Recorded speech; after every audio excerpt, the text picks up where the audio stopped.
Hare Rama, Hare Rama, Rama Rama, Hare Hare, Hare Krishna, Krishna Krishna, Hare Hare, Hare Rama, Rama Rama, Hare Hare, Hare Krishna, Krishna Krishna, Hare Hare, Hare Rama, Rama Rama, Hare Hare, Hare Krishna,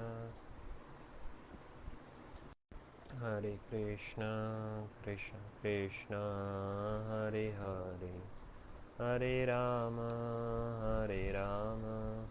Rama Rama, Hare Hare, Hare Krishna, Krishna Krishna, Hare Hare, Hare Rama, Rama Rama, Hare Hare, Hare Krishna, Krishna Krishna, Hare Hare, Hare Rama, Rama Rama, Hare Hare, Hare Krishna, Krishna Krishna, Hare Hare, Hare Rama, Rama Rama, Hare Hare, Hare Krishna, Krishna Krishna, Hare Hare, Hare Rama, Rama Rama, Hare Hare.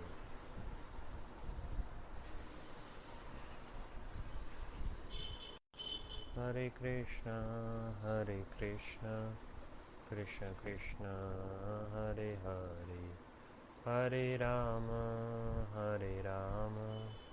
Rama Rama, Hare Hare, Hare Krishna, Krishna Krishna, Hare Hare, Hare Rama, Rama Rama, Hare Hare. Hare Krishna, I welcome you to our weekly sessions on Bhagavad Gita as it is. So today we would continue reading chapter 11 and we would start from verse 32 today. Shri Bhagavan Uvacha Kalosmi Lokashayakrit Pravritto Lokan Samahartum Iha Pravritta Artepi Tvam Na Bhavishyanti Sarve Iya Avastita Prati Anikeshu Yodha. The Supreme Personality of Godhead said, Time I am, the great destroyer of the worlds, and I have come here to destroy all people, with the exception of you, the Pandavas, and all the soldiers here. All the soldiers here on both sides will be slain. So Lord Krishna is also the death personified, and he represents time. And as time destroys everything, so ultimately it is by the desire of Supreme Lord that everyone and everything is vanquished in this material universe, and that is the law of nature. So this time is also energy of Lord, and what Lord is trying to say is everything is under his control. So whatever manifests or whatever destroys or whatever destruction takes place is also under his control.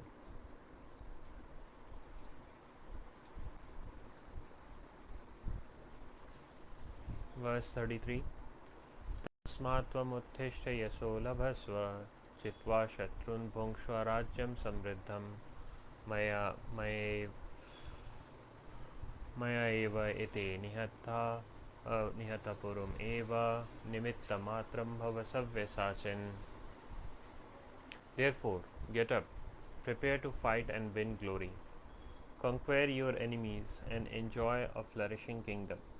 They are already put to death by my arrangement, and you, O Sabyasachi, can be but an instrument in the fight. So here the usage of this word nimitta matram bhava Savyasachin. So acharyas consider this very important because this whole world is ultimately moving according to the plans or the wishes of Lord Krishna. And there might be people who can challenge, and they with the attitude that they would change the face of the earth, or they would move the things according to their own wish, but ultimately everything is happening because there is a plan behind it, and the plan maker is Lord Krishna. So nothing is taking place by chance. So there is nothing chance, everything has been perfectly planned out, the plan has been chalked out, and the things are happening according to it. So let it be one's own life, let it be the course of the humanity or any other species, let it be what is happening on this earth or any other planet, everything is happening according to a fixed plan, and things would keep on happening according to the plans which have been made by Lord Krishna. But what is the goal behind this plan? So that is a further important thing which we need to know. And the goal behind this plan, or the goal behind this manifestation of material universe, is that we, the souls who have come on this planet, or we have come to this material universe because of our desires to enjoy separately, this material universe and the manifestations is a chance for us to go back to the spiritual universe, because in this material universe we see that everything is temporary, there are flaws in this material universe, nothing is perfect, and as we all know that this is dukhalam ashashvatam, so we won't be happy. So we should understand that by living in this material universe, or by living away from the service to Lord Krishna, we cannot stay happy. So this whole universe has been programmed in such a way that we are ultimately baffled, or we are ultimately become unenthusiastic to live within this material universe, or to live away from Lord Krishna. And that is the plan, and that is why we should live according to desires of Lord Krishna, or live according to the instructions of Lord Krishna, so we can go back to the Godhead. So this is the important thing we should learn for this particular verse, that we should become nimitta matram, or we should become instruments to the plan of Lord Krishna, and we should live our lives according to the plans of Lord Krishna, and only in that way we would be able to go back to him. So this is a key learning from this verse.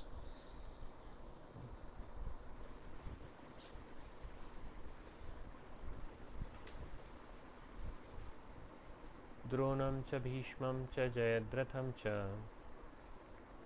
karna tathanyan api yodha viran maya hatam svam jahima vetishta yudhyas jetasi rane sapatnan. Drona, Bhishma, Jayadratha, Karna and other great warriors have already been destroyed by me. Therefore kill them and do not be disturbed. Simply fight and you will vanquish your enemies in the battle. So here we should understand that although Lord Krishna has made all the plans, and he has already chalked out the whole execution plan, and it's only by his powers, or it's only by his approval things would happen, but he wants to give the credit to his devotees. So in this case, as Lord Krishna has already chalked out the plan that the Kauravas would meet defeat in this battle, but he wants to give the credit of destroying the Kauravas to Arjuna and the rest of the Pandavas. So that is a great aspect or a great characteristic, a magnanimous characteristic of Lord Krishna, that he wants to give the credit to his devotees. And on a greater level, or on a generic level, what we should understand, that the plans of Lord Krishna can only be understood by his great devotees, because those devotees are constantly meditating on Lord Krishna. They are always serving Lord Krishna. They are always thinking about Lord Krishna. So in this way, the Lord bestows them with that vision, or the Lord shares his plan with those devotees. And only if we take shelter of those devotees, we would be able to understand what is the plan of Lord Krishna. So for example, in the previous verse, we were reading the instruction that we should become, as Lord Krishna is instructing to Arjuna, that nimitta matram bhava savya sachin. So you just become an instrument to this whole plan. So through Arjuna, Lord Krishna is also giving an instruction to all of us, that we should become instruments to his plan. And how we can become instruments to his plan? We have to know his plan. And how we can know his plan? We can only know his plan when we take shelter of his great devotees. We take shelter, we take association of those devotees who are constantly meditating upon Lord Krishna and serving Lord Krishna. And when we take the instructions from those devotees, then only we would be able to know what is Lord Krishna's plan, what is Lord Krishna's plan for us. And only when we walk on those instructions, then we would become successful. So for example, here Lord Krishna is instructing that you fight, and that is how you would be able to emerge victorious. So similarly, if we want to emerge victorious in our own lives, then we should be taking shelter of the devotees, taking instruction from those devotees, and this is how we would be able to understand what is Krishna's plan for us. Sanjay uvacha etashrutva vachanam keshavasya kritanjalirvepamana kiriti namaskritva bhuya evaha krishnam sagadgadam bhita bhita pranamya. Sanjay said to Dhritarashtra, O king, after hearing these words from the Supreme Personality of Godhead, the trembling Arjuna offered obeisances with folded hands again and again. He fearfully spoke to Lord Krishna in a faltering voice as follows. So seeing the universal form of Lord Krishna, taking the instructions from Lord Krishna, now Arjuna is totally has become totally is in a mood of reverence. He has come into a mood of reverence, on a reverence for Lord Krishna, and that is why now he would offer his prayers.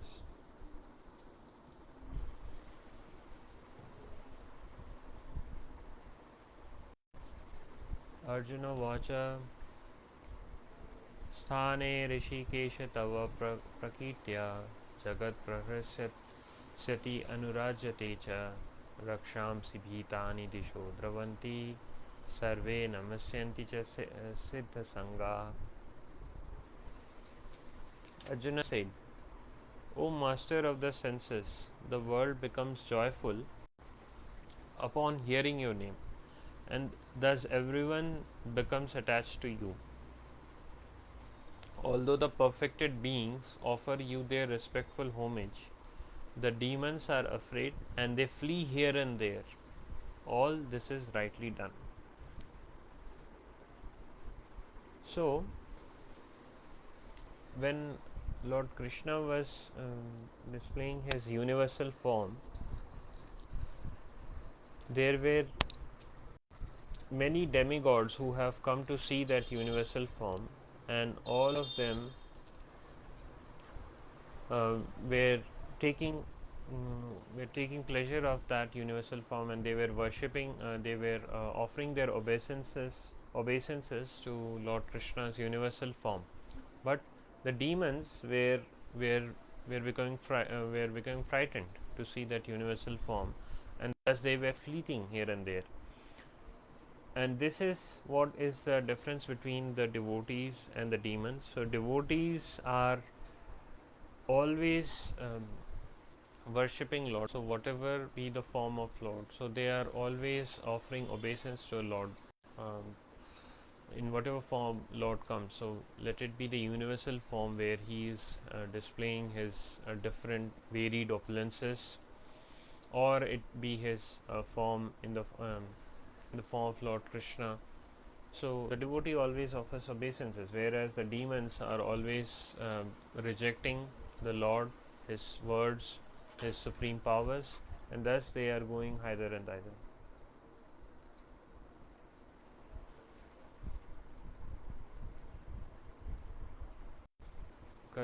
Kasmachate nameran mahatman gariyase brahmano api adikarte ananta devesu jagan nivasa tvam aksharam sad asattam param yat.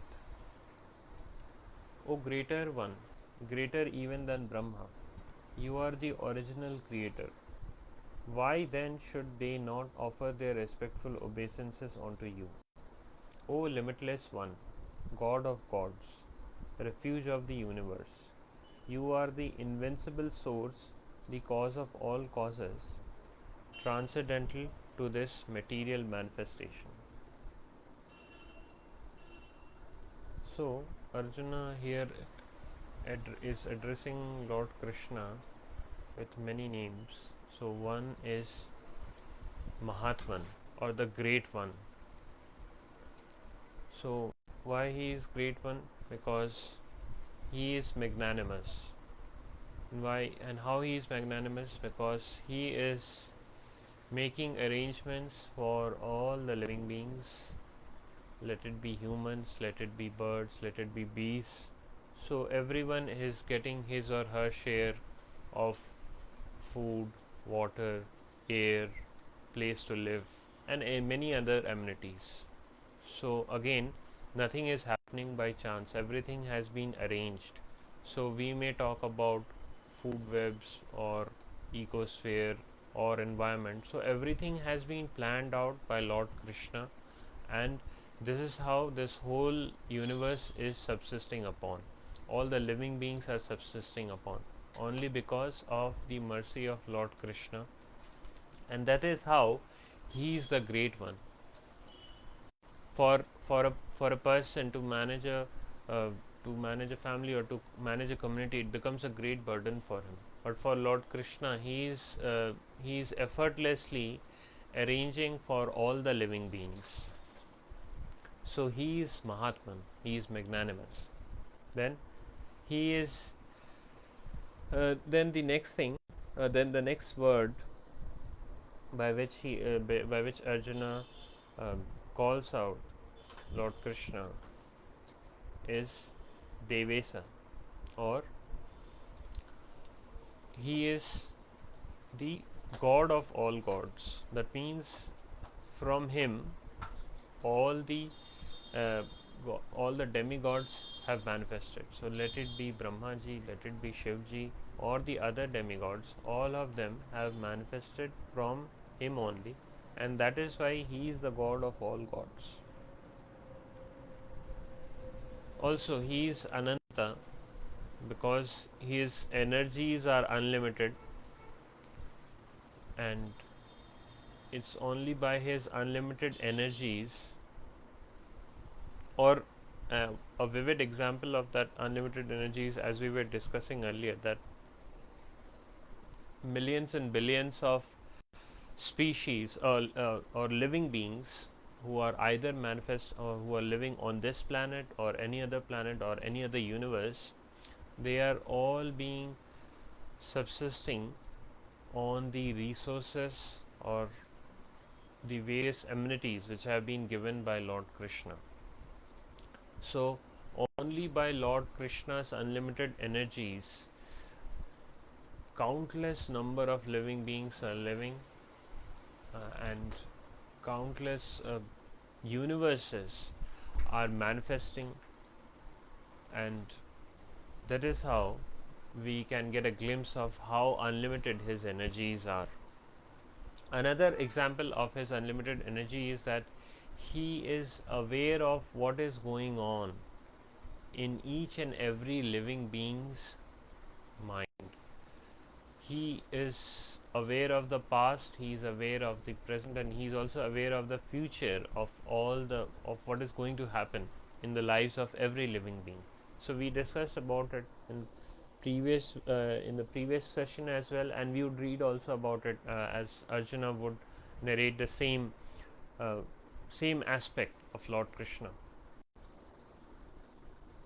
So this is how Lord Krishna's glories are being sung by Arjuna.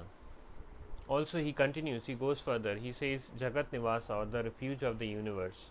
So we all know that ultimately it is in his shelter that we would attain supreme peace, or we would attain supreme happiness. So he is the refuge of the universe, and not only in the transcendental realm, also in material realm, as we discussed few minutes ago, that it is only by his mercy that every living being is getting his quota of the resources and living a normal life. And another significant glorification of Lord Krishna is this word Aksharam, so imperishable, because all the manifestations in this material universe are liable to get destroyed or nullified in the course of time. So let it be the lives of living beings, or let it be any manifestation on the face of the planets, or let it be the whole universe itself. So everything is going to be nullified by the effect of time. But Lord Krishna is Aksharam, or he is imperishable, because for him there is no beginning and for him there is no end. So he is eternal, and thus he is the cause of all causes. So in these beautiful glorifications, Arjuna is praising Lord Krishna.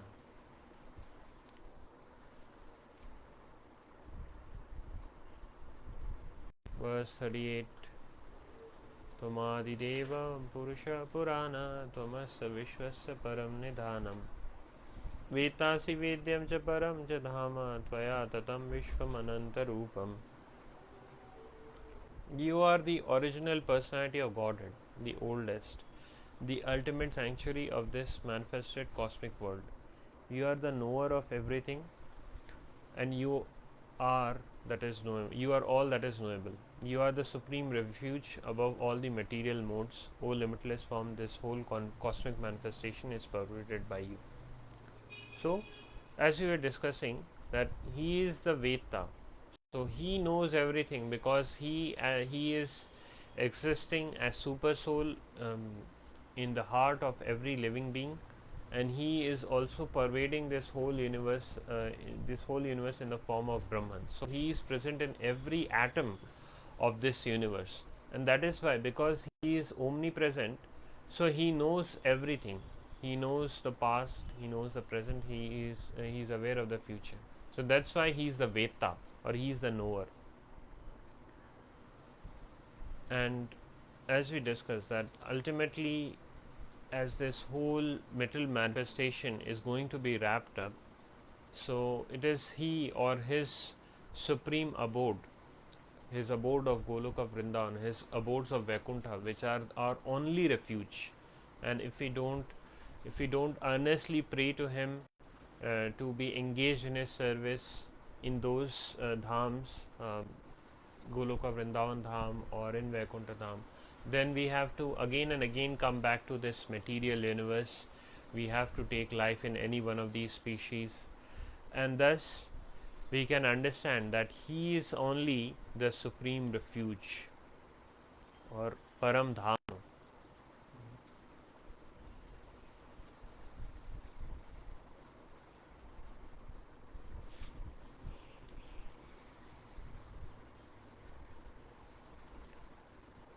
वायुर्यमो अग्निर्वरुणो Shashank प्रजापतिस्त्वं प्रपितामहश्च नमो नमस्तेस्तु सहस्रकृत्वा पुनश्च भूयोऽपि नमो नमस्ते. You are air and you are the supreme controller. You are fire, you are water and you are the moon.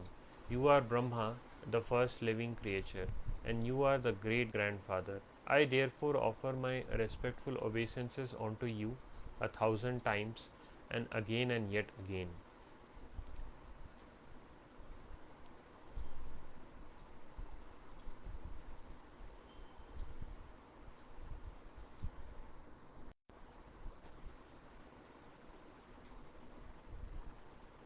नमः पुरस्ताद् अथ पृष्ठतस्ते नमोस्तुते सर्वत एव सर्व अनन्तवीर्यमितविक्रमस्त्वं सर्वं समाप्नोसि ततोसि सर्वा. Obeisances to you from the front, from behind and from all sides. O unbounded power, you are the master of limitless might. You are all pervading and thus you are everything. So here we can see that Arjuna is praying to Lord Krishna, and out of his ecstasy he is offering obeisances to him from all sides. So this is a ecstatic manifestation of devotee, that a devotee praises Lord Krishna for all his aspects and from all sides.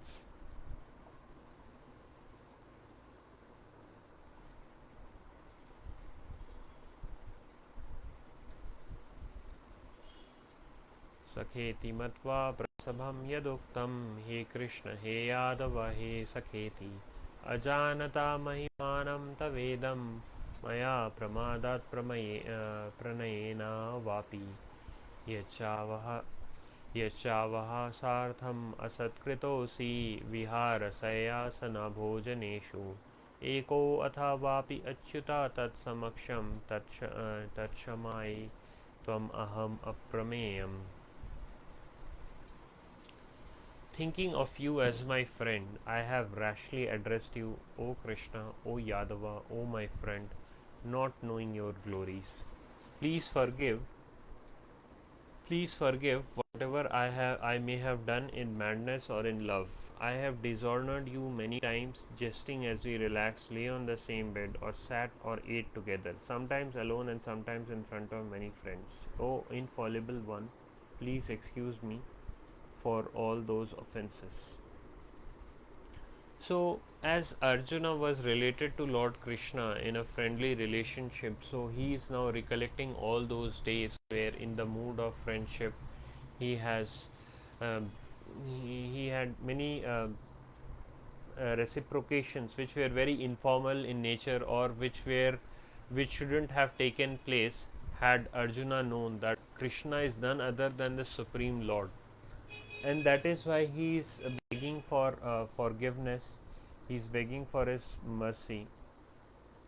But this is a mood which is being shown by Arjuna, but at the same time Lord Krishna, how merciful is Lord Krishna, that even despite having all the opulences of the universe and limitless strength and limitless potencies, he deals with his devotees in a very normal way, in a very casual way, with a very open-hearted attitude, and he doesn't think himself that he is the Lord. He doesn't distance himself from his devotees.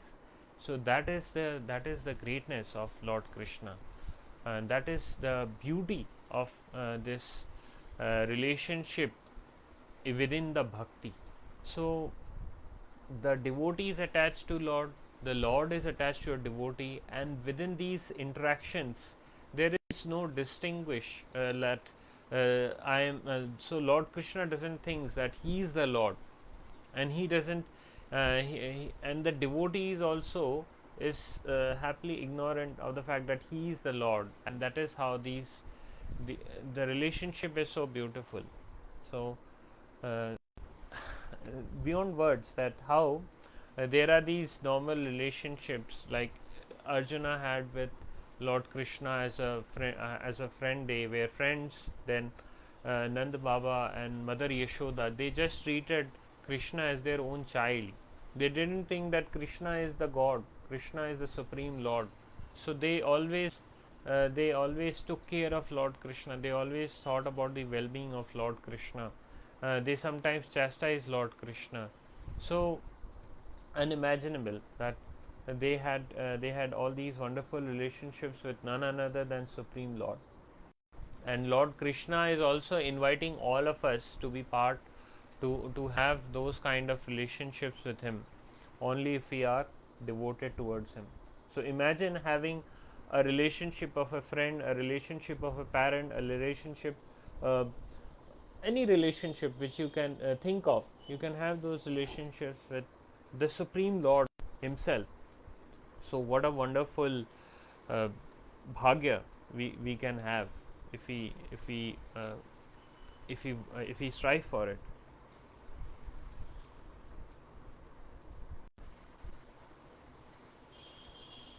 पितासि लोकस्य चराचरस्य त्वमस्य पूज्यस्य गुरुर्गरीयान् न त्वत्समोऽस्ति अभ्याधिकः कुतोऽन्यो लोकत्रये अपि अप्रतिमा प्रभाव.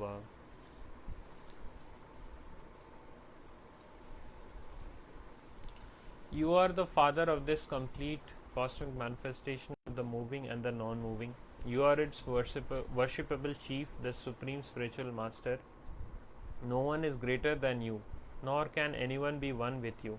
How then could there be anyone greater than you within the three worlds, O Lord of immeasurable power? So few things worth emphasis here as well is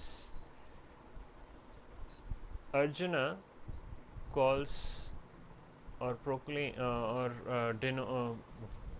respects Lord Krishna as the Guru or the Master. So because Lord Krishna gave these instructions to Brahmaji first, and he is also giving instructions to Arjuna, because that he mentions that in due course of time the disciplic succession, or this knowledge, this flow of this transcendental knowledge from a guru to disciple was broken, and that is why he is again giving this knowledge, these instructions to Arjuna in the form of Bhagavad Gita. So he is the original spiritual master, and we should all remember that if someone is calling himself to be a spiritual master, then he should know, or he should be able to tell that his ultimate spiritual master is Lord Krishna. So two things. First thing is that he should belong to a Guru Shishya Parampara, and two, his ultimate he should acknowledge the fact that his ultimate spiritual master is Lord Krishna. So if only these two characteristics or these two traits are met, then we can understand a master, a spiritual master or a guru is a bona fide. So without acknowledging that Lord Krishna is the Guru or the ultimate Guru, there is no question of a person calling himself to be a Guru, or a one who is not acknowledging that ultimately the instructions have been passed down by Lord Krishna. Then we can understand that his instructions, that particular person's instructions, are also not bona fide. So This is a very important aspect that we should understand from this verse. The another thing which we should know from this verse is that he is where is the word? That apratima prabhava. So his powers are immeasurable because he is the supreme Lord. So there is no, or we cannot even gauge his powers through our limited capacity. So imagine a small child of 6-7 years old, he is lifting a gigantic mountain, the Govardhana Parvat. So even if today we go to Vrindavan and see and take darshan of Govardhan, we would see how gigantic it is. And 5,000 years ago, it used to be much more gigantic. And so imagine a 7-year-old boy lifting the Govardhana mountain on the left hand, or not only on the left hand, the smallest finger of his left hand for 7 continuous days. So there is no calculation to how much strength he possesses. And from this very same pastime, we can understand that he didn't grew up to become the Supreme Lord. He was always Supreme Lord, and he always possessed those immeasurable potencies. And that is what here Arjuna is calling him out in his glory, that he has apratima prabhava. And some people might think that he is different from his soul. So Krishna is different from his soul, and Krishna has a material body and all those things. But Shastras mention that there is no difference between his body, his senses, his mind. So all of it is purely spiritual in nature, and that is why it is surcharged with unlimited potencies. So he is the super soul, and that's why there are unlimited potencies within him. And if we read about these pastimes, read about his unlimited glories, we chant about these glories to others, then as Lord Krishna says, he himself proclaims that in chapter 4, and also we can read this verse together again. Janma karma cha me divyam evam yoveti tatvatah tyaktva deham punarjanma neti mameti sorjuna. So whoever knows Krishna's transcendental body activities and perfection after quitting his body returns to him and doesn't come back again to this miserable world. So we should have faith in his words, and we should read about his pastimes, his glories, and we should try to follow whatever instructions Lord Krishna has given to us, and this is how we would be able to go back to him. So a simple policy for all of us to follow.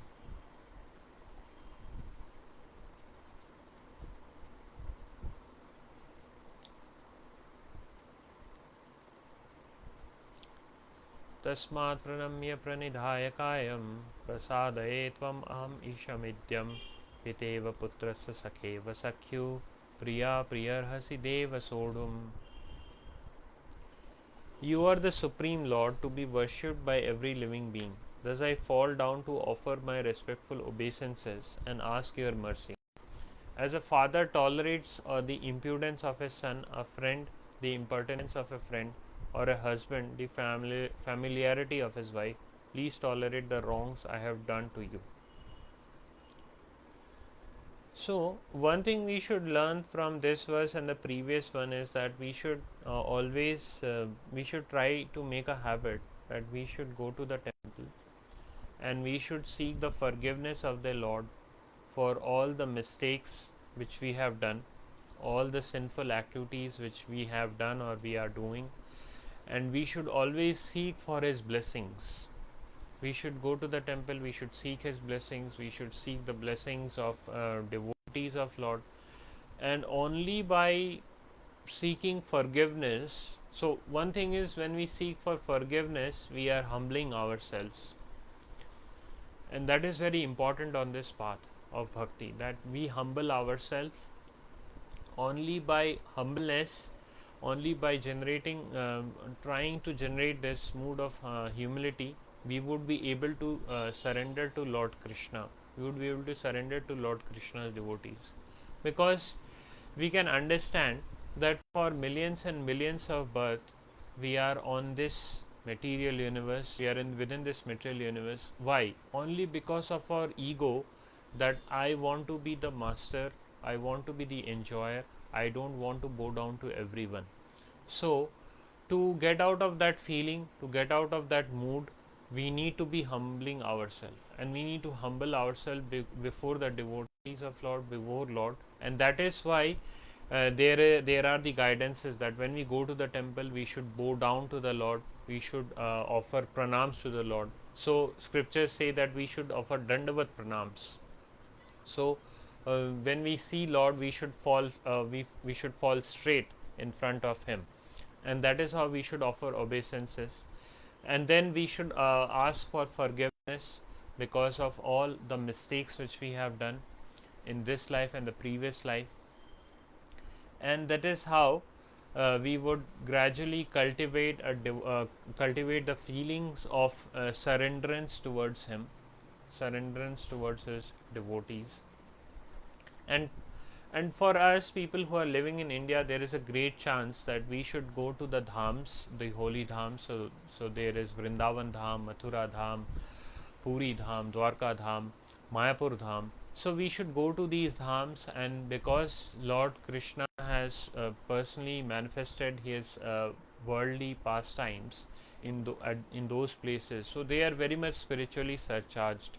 So if we go to those places even at least once a year, we would be we would also get that spiritual vibes, and we would get much more, we could progress much more on this path. We would be able to humble ourselves more. We would be able to get that mercy of Lord, that spiritual potency of Lord. And that is why we should go to our temples, we should go to the holy dhams. We should make it a point that at least once a week we should go to a temple. As things improve, we were in a lockdown phase, but as things improve, we should make it a habit that we should go to a temple once a year. We should try to go to these holy dhams, and we should humble ourselves in front of the Lord. So a very important learning from this verse, that we should make it a point that we should go to our temples, we should go to holy dhams, and take shelter of Lord. We should bow down in front of Him. We should offer obeisances. We should offer obeisance to Lord. We should take association of the devotees of Lord. Verse 45. Adrishta purvam rishitosmi drishtva bhayena cha pravyathitam mano me tadeva me darshaya deva rupam prasida deve sa jagan nivasa. After seeing this universal form, which I have never seen before, I am gladdened, but at the same time my mind is disturbed with fear. Therefore please bestow your grace upon me and reveal again your form as the personality of Godhead, O Lord of Lords, O abode of the universe. So after seeing that universal form, now Arjunaji wants to see the four-hand form, or the Vishnu form of Lord Krishna.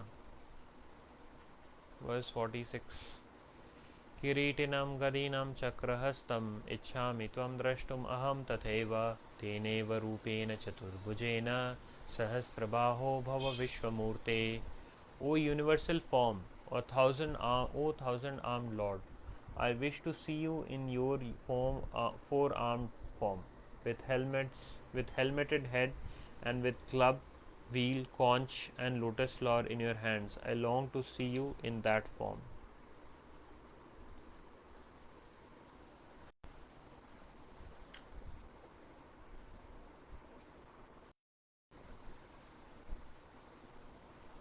Shri Bhagavan Uvacha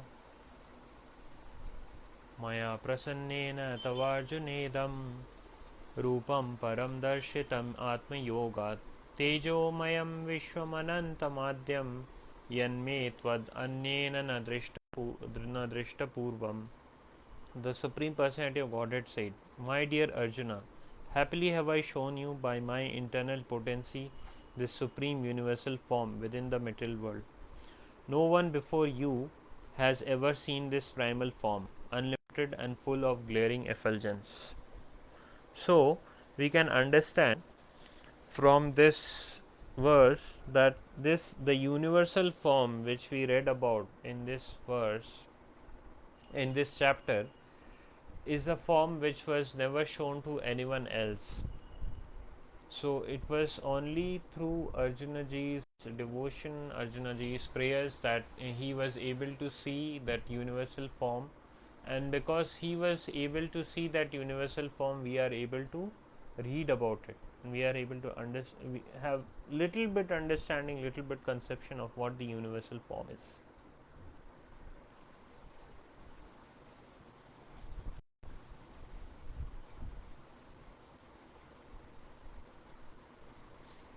न वेदयज्ञ अध्ययनै न दानै न च क्रियाभिः न तपोभिः उग्रै एवं रूपा साक्य अहं न लोके द्रष्टुम त्वद अन्येन कुरु Pravir.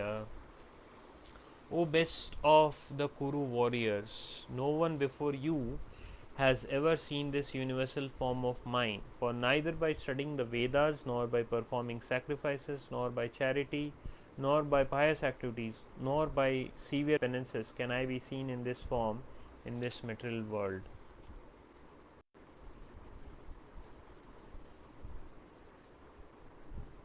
So, the essence of this verse is that no one can see Lord Krishna by studying the Vedas, or by performing any of these sacrifices, or by performing charity, or by even by, what to say of performing pious activities. So he can be only be seen if one is a devotee of Lord, if one is devoted to the Lord. And not only by devoted one means one has to become a very chaste and a pure devotee of Lord, and only one who is a pure devotee of Lord, only he can see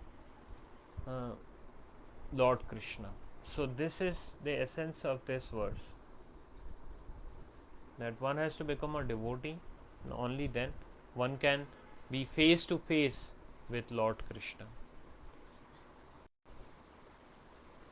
So as we have read in previous chapter, a few chapters before to this, that Lord Krishna says that to Arjuna, that because you are my devotee as well as you are my friend, so that is why I am revealing this knowledge to you.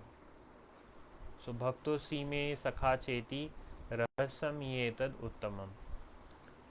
So because Arjuna ji is a devotee, a pure devotee of Lord Krishna, and at the same time a dear friend to him, so that's why he is able to see Lord Krishna face to face. He is able to see his various forms face to face. Verse 49. Mate vyatha macha vimudha bhava drishtva rupam ghoram idrinmamedam vipetabhi pritamana punastvam tadeva me rupam idam prapashya. You have been perturbed and bewildered by seeing this horrible feature of mine. Now let it be finished. My devotee, be free again from all disturbances. With a peaceful mind, you can now see the form you desire. So now Lord Krishna is wrapping up his universal form, and he would show his forearm form, and again he would go back to his original form of Lord Krishna. So Sanjay Uvacha iti Arjunam Vasudevasthathoktva swakam rupam darshayam asya bhuya ashvasayam asacha bhitam enam bhutva punah saumya vapu mahatma.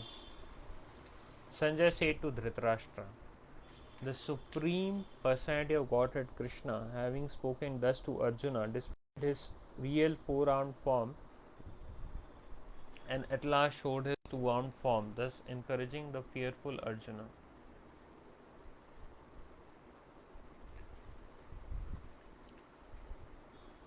So one thing we should understand here, that or the reason behind Lord Krishna showing all these forms to Arjuna ji is to also give a message to the whole audience that it is from Lord Krishna himself all the various variegated forms have appeared. So let it be the universal form which comprises of Rudras or Maruts or Brahma or Indra or the sun and the moon and the all material manifestations. So they are also appearing because of him. And then the Vishnu, the four-armed form of Vishnu, is also appearing from Lord Krishna.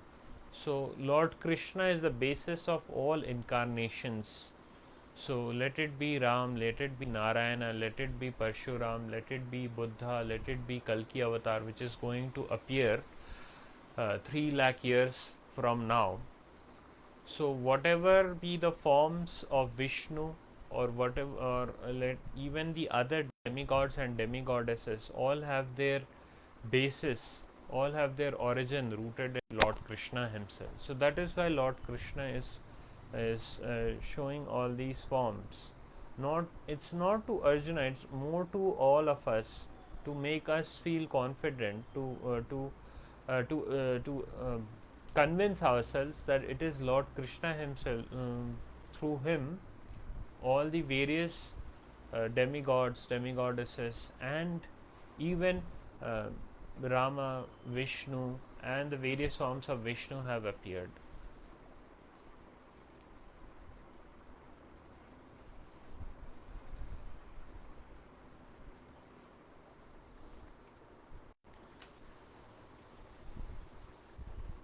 Arjuna Vacha Drishtavedam Manusham Rupam Tava Saumyam Janardana Idanim Asmi Samvritta Sacheta Prakritim Gata. When Arjuna thus saw Krishna in his original form, he said, O Janardana, seeing this human-like form so very beautiful, I am now composed in mind and I am restored to my original nature.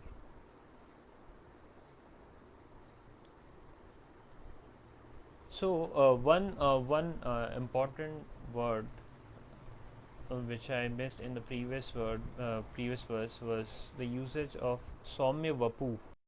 So Saumya Vapu means a very beautiful. Saumya means beautiful and Vapu means form. So Saumya Vapu means Lord Krishna's form is so beautiful, and Arjuna is taking darshana of that beautiful form of Lord Krishna. And it is very much understood, as we discussed, that only because he was a devotee of a great devotee of Lord Krishna, he was able to see that divine form of Lord Krishna. It is not possible for any common man to see Lord Krishna's form. So if we want to see Lord Krishna face to face, we have to become devotees of Lord Krishna, and Lord Krishna would himself mention how he would give away the mantra of how one can see him face to face. So we would discuss about it in the next session. So it would be a very interesting one, and then we would also enter the next chapter, which talks about the devotional service of Lord Krishna. So I hope you learned something new from today's session, and I am hopeful that we would again meet next week. So till then, Hare Krishna. Thank you.